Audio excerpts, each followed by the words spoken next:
Thank you very much. This afternoon, we are in Kisumu to visit the Kenya Coast Guard.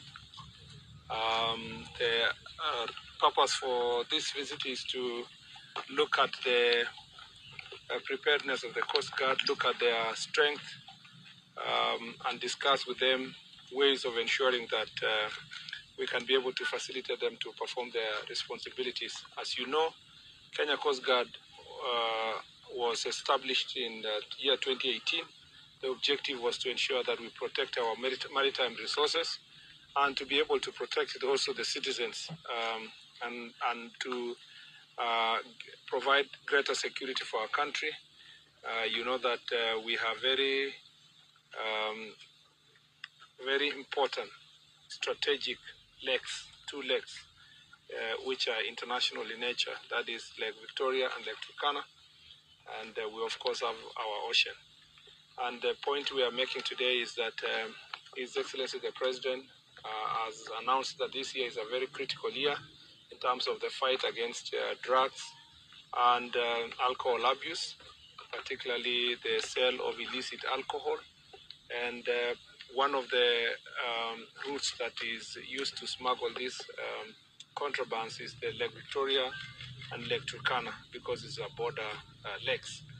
And I must say that Kenya Coast Guard is extremely important in terms of securing this path, especially as we deal with drugs. And we've come here to look at their preparedness, and we've realized that they need more boats. As you know, we are partnering with the Shipyard Limited, Kenya Shipyard Limited, which is an agency within the Ministry of Defense, to make sure that we rehabilitate the boats that we had. At the moment, we're expecting proper rehabilitation after an overhaul of 9 boats, 4 here and 5 in the Mombasa or in the coast region. And we want to expedite that process to enable the Coast Guards to working together in a multi-agency with a multi-agency team from other sectors to ensure that they can patrol the Lake Victoria. There have been many complaints from the fishermen and women of fisher folks in this lake that there is a lot of harassment from officers from the neighboring countries. There is also stealing and robbing of fish and fishing equipment. And so we want to quickly strengthen the capacity of the Coast Guard to be able to patrol this lake. Remember that we already have an agreement with the Ugandan government on partnership, as East Africa community on partnership on how to manage the lake. We want to respect that, but also want to strengthen our team to be able to respond accordingly. The third issue I want to say is that we are here knowing that the Kenya Coast Guard also needs to have more human resource. Recently, we did recruitment in both KDF and Kenya Police Service, and upon graduation of the recruits, we believe that an additional 200 officers will be drawn from the armed forces, the other armed forces who have done the training, so that they can work, they can be deployed to Kenya Coast Guard. Lastly, I want to say, just generally, to assure the people of Kenya that we want to have a professional security sector in the country that can be able to deliver to the people of Kenya, devoid of corruption, and also respecting human rights and the Constitution.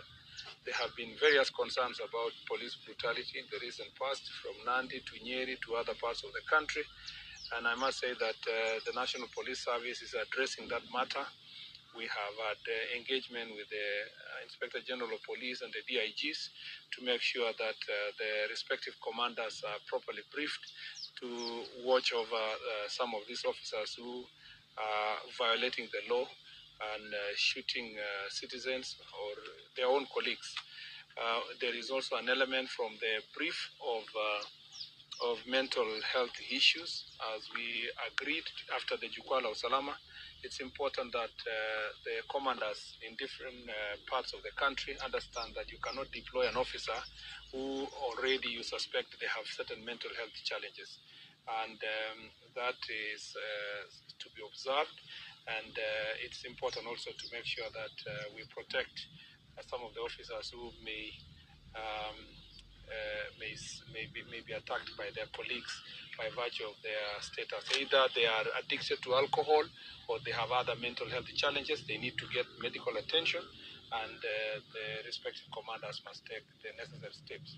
I want to assure the people of Kenya that National Police Service, does not condone, and the government of Kenya, the Ministry of Interior, does not condone human rights violations. Even as His Excellency the President was meeting the national team to assess the progress of the 10-point agenda in the broad-based administration, particularly on issues of human rights and police brutality.